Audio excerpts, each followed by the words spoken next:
Halo Sobat Mubah, selamat datang kembali di channel Mubah Waktu Sinema. Kali ini kita akan menyaksikan aksi menegangkan dari aktris cantik Charlize Theron yang berperan sebagai Sasha dalam film original Netflix rilisan April 2026 berjudul Apex. Film bergenre survival thriller garapan sutradara kawakan Baltasar Komakuri ini akan menyuguhkan pemandangan alam liar Australia yang sangat indah, namun sekaligus menjadi saksi bisu aksi kejar-kejaran maut yang menegangkan. Ketegangan memuncak ketika Sasha berhadapan dengan seorang pembunuh berantai psikopat bernama Ben yang diperankan dengan sangat apik oleh aktor Taron Egerton. Coba beda tu dimulai. Hey, laporan film dimulai. Plot twist datang jangan kabur woi. Kita bedah cepat gak pakai lama. Mubah waktu sinema. Di awal film, kita diperlihatkan sepasang pasutri tengah melakukan pendakian berbahaya di Troll Wall, Norwegia. Sang wanita bernama Sasha dan suaminya bernama Tommy. Pada awalnya, pendakian berjalan lancar, hingga akhirnya mereka terhalang oleh jalur yang cukup sulit. Sasha telah mencoba berulang kali, namun hasilnya selalu gagal. Ia tidak mau menyerah dan bertekad untuk mencapai puncak pada hari itu juga. Tetapi Tommy menyarankan agar mereka beristirahat terlebih dahulu, karena cuaca mulai tidak bersahabat. So I'm making a call. Okay? It was beautiful climbing up until when it wasn't.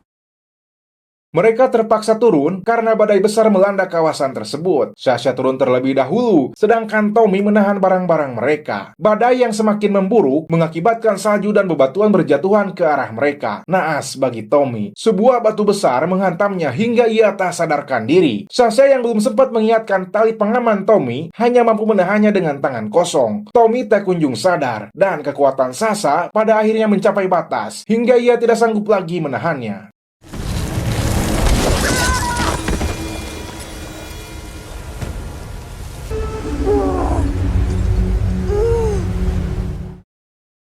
Lima bulan kemudian, Sasha berkendara seorang diri menuju Taman Nasional Wandara, Australia, untuk melakukan pendakian di Grand Isle Narrows. Seorang petugas taman memperingatkannya tentang serangkaian kasus orang hilang di kawasan tersebut. Namun Sasha tidak memperdulikannya. Ia melanjutkan perjalanan ke stasiun pengisian bahan bakar untuk mengisi bensin sekaligus membeli perbekalan. Di sana, ia sempat diganggu oleh dua orang pemburu. Beruntung, seorang penjual dendeng bernama Ben datang membantunya.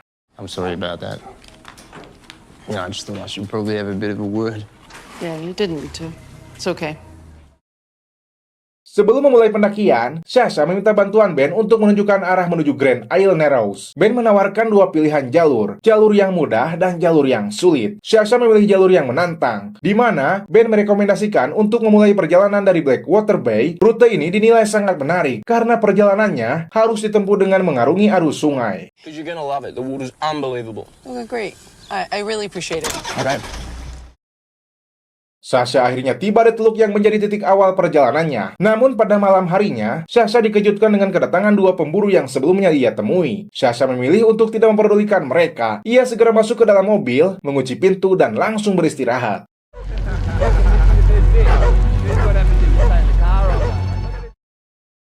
Keesokan paginya, Sasha menyiapkan seluruh peralatan yang akan dibawa, lalu memulai perjalanannya menggunakan kayak. Perjalanan tersebut terasa sangat mendebarkan, karena derasnya arus sungai yang dipenuhi bebatuan, sukses memacu adrenalin. Keberadaan air terjun kecil di sepanjang rute turut menambah keseruan petualangan Sasha. Sesekali ia harus turun dari kayak untuk melewati air terjun yang cukup tinggi. Namun hal ini justru memberikan sensasi tantangan tersendiri baginya.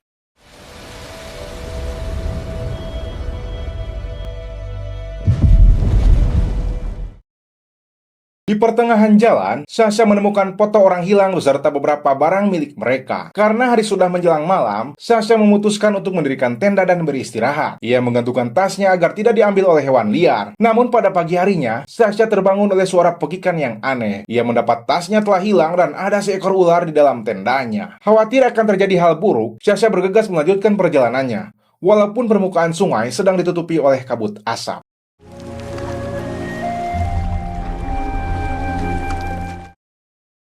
Tidak lama kemudian, Sasha menemukan sebuah perahu yang menjadi sumber dari kepulan asap di sungai tersebut. Ia pun menepikan kayaknya dan mendekat untuk mencari tahu. Sasha menemukan sebuah gubuk yang ternyata merupakan milik Ben. Menyadari hal tersebut, Sasha merasa sedikit lega karena ia telah menemukan seseorang yang diyakininya bisa membantu. Something got into my gear last night and took everything. My phone, my food. Oh, bloody hell. That's no good.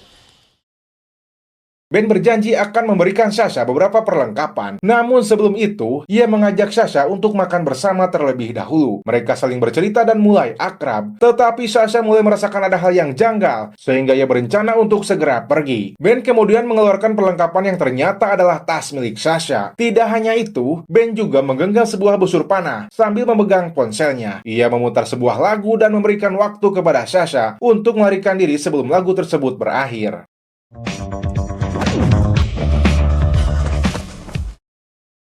Sasha bergegas kembali ke kayaknya dan berusaha melarikan diri sejauh mungkin. Entah apa motif dibalik tindakan si Ben, namun yang pasti, tepat ketika lagu selesai, Ben memburu Sasha dengan buas sambil melontarkan pekikan yang sangat aneh. Derasnya arus sungai membuat kayak yang ditumpangi Sasha terbalik, sehingga ia terpaksa berenang ke tepian.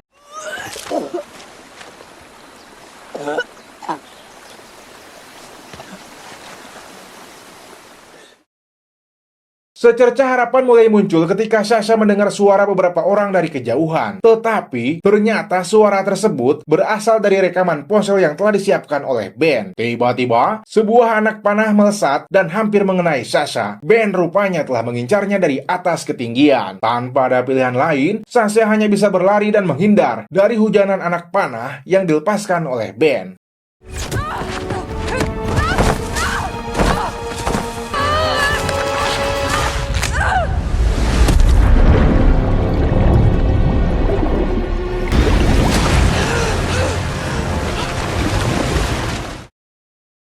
Sasha berhasil selamat dan untuk sesaat ia bisa bernapas lega. Ia mulai mempersiapkan segala benda yang ia miliki untuk melawan Ben, terutama semprotan merica yang tersimpan di dalam tasnya. Sasha kemudian melanjutkan pelariannya hingga tiba di sebuah celah himpitan tebing. Karena tidak ada jalan lain, ia memutuskan untuk memanjat agar dapat mengamati situasi sekitar dengan lebih jelas.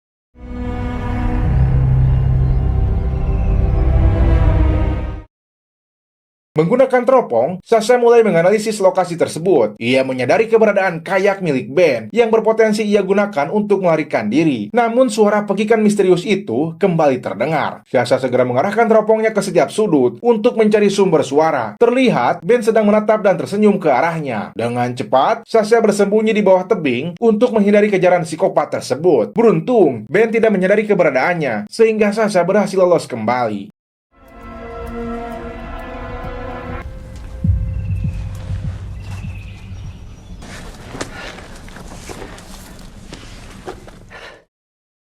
Sasha mulai merayap mendekati kayak tersebut sambil terus memantau situasi. Saat itu, Ben sedang mandi, sehingga Sasha memiliki celah kesempatan untuk bertindak. Ia berenang secara mengendap-endap, lalu menyelam hingga akhirnya berhasil mencapai kayak. Naas, pada saat hendak melepaskan tali pengaman, Sasha tidak sengaja menginjak jebakan hewan yang telah dipasang oleh Ben. Mendengar suara tersebut, Ben langsung bergegas mendekat untuk menangkapnya. Dengan sigap, Sasha menyemprotkan merica tepat ke arah mata Ben. Namun, ia tetap tidak bisa melarikan diri karena kakinya masih terperangkap.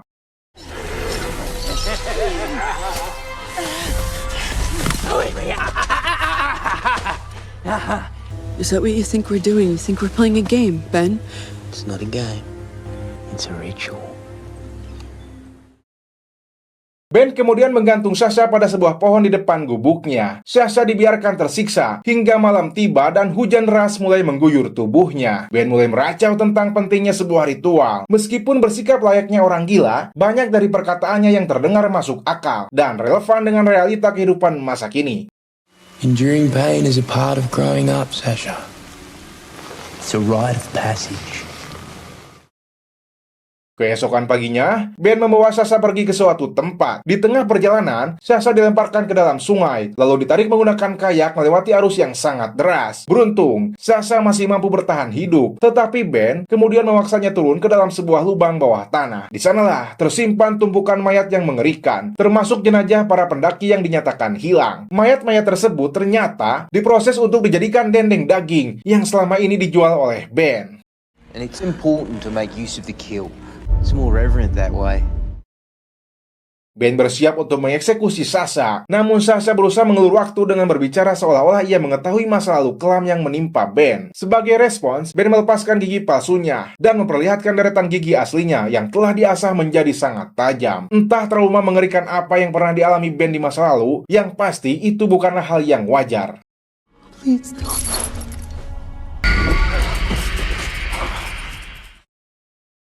Sasha tak sengaja melihat sebuah foto Ben bersama ibunya. Namun sebelum ia sempat memproses informasi tersebut, Ben tiba-tiba datang dan langsung menggantungnya kembali. Sasha sengaja menyinggung soal ibu Ben, berharap pria psikopat itu akan tersentuh hatinya dan melepaskannya. Kebalikannya, Ben justru menjawab dengan dingin bahwa ibunya adalah korban pertamanya dan kini mereka akan terus bersama untuk selamanya. Di tengah keputusasaan tersebut, Sasha melihat celah kesempatan dan berusaha memberikan perlawanan dengan menggigit telinga Ben sekuat tenaga.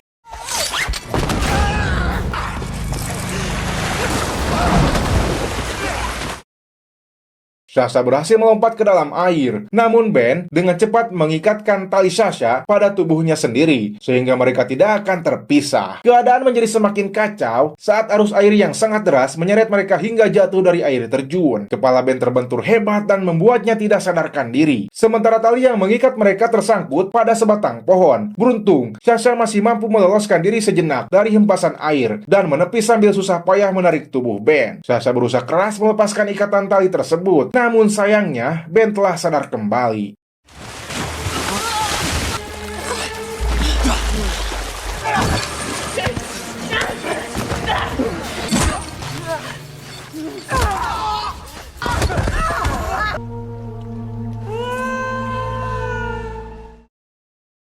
Beberapa jam berlalu, mereka masih bertahan dalam situasi yang sama. Kaki Ben mengalami patah tulang dan mulai membusuk akibat infeksi. Sedangkan Sasha tidak bisa melarikan diri karena terhalang tali yang mengikatnya. Satu-satunya jalan keluar adalah dengan memanjat tebing. Ben menyetujuinya dengan syarat Sasha harus tetap terikat dan merintis jalur pendakian agar Ben juga bisa ikut ditarik ke atas. When you get us to the top, I'll set you free. But if you try to drop me, I will rip you off that wall.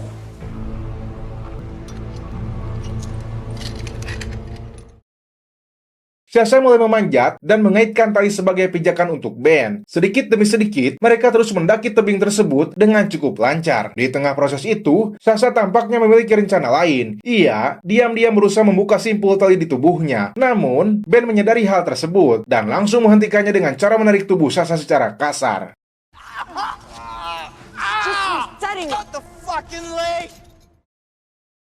Sasha kembali memanjat, hingga akhirnya ia dihadapkan pada sebuah struktur tebing yang menjulur keluar. Bentuk tebing seperti inilah yang sebelumnya membuat Sasha gagal saat mendaki di Troll Wall. Namun kali ini, ia berhasil melewatinya dengan sempurna. Sasha kemudian mengikatkan tali Ben pada sebuah batang pohon yang sudah lapuk dan hampir patah. Lalu, kembali berusaha melepaskan ikatan pada tubuhnya. Menyadari taktik tersebut, Ben langsung menarik talinya dengan kuat, hingga Sasha nyaris terjatuh. Namun beruntung, tarikan keras itu justru membuat tali pengaman di tubuh Sasha terlepas sepenuhnya.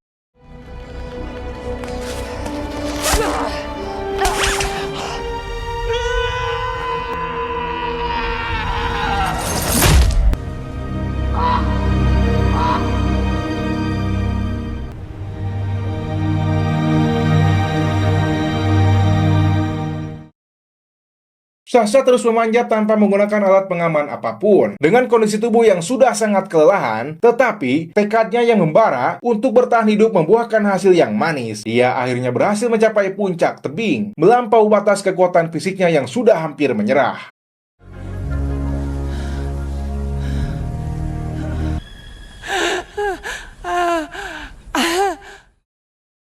Malam hari pun tiba, dan Sasha menyusuri jalan setapak untuk mencari arah pulang. Syukurnya, ia bertemu dengan sepasang kekasih yang bersedia menolongnya. Mereka mengantarkan Sasha kembali ke Blackwater Bay untuk mengambil mobilnya. Sebelum akhirnya ia pergi, menemui petugas berwenang untuk melaporkan semua kengerian yang telah terjadi.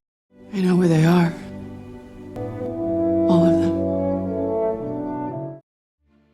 Pada akhirnya, film Apex bukan sekedar menceritakan aksi kejar-kejaran di alam liar atau panduan bertahan hidup dari serangan psikopat. Lebih dari itu, film ini memberikan gambaran nyata bahwa dunia terkadang terasa begitu kejam dan tidak adil. Seringkali kita ditempatkan sebagai mangsa tak berdaya dalam skenario gelap yang dimainkan oleh nasib atau orang-orang yang merasa berkuasa. Namun ada satu pelajaran berharga yang harus kita ingat. Jangan pernah meremehkan seseorang yang sudah terpojok dan tidak memiliki apapun lagi untuk dipertaruhkan. Sebab, singa yang terluka justru akan bangkit dan bertransformasi menjadi pemburu yang jauh lebih mematikan dari musuhnya. Jadi, jangan pernah menyerah pada keadaan. Seberat dan segelap apapun jalan di depan sana, selalu ingat bahwa setiap jebakan hidup, serumit apapun skenarionya, pasti memiliki jalan keluar bagi mereka yang punya nyali untuk melawan dan menolak tunduk pada keputusasaan. Tetaplah berdiri tegak dan jadilah versi terkuat dari dirimu sendiri, meskipun dunia sedang berusaha keras untuk menghancurkanmu. Saya Yong Best, mewakili tim Mubah Waktu Sinema, pamit undur diri. Sampai jumpa di alur cerita menegangkan selanjutnya.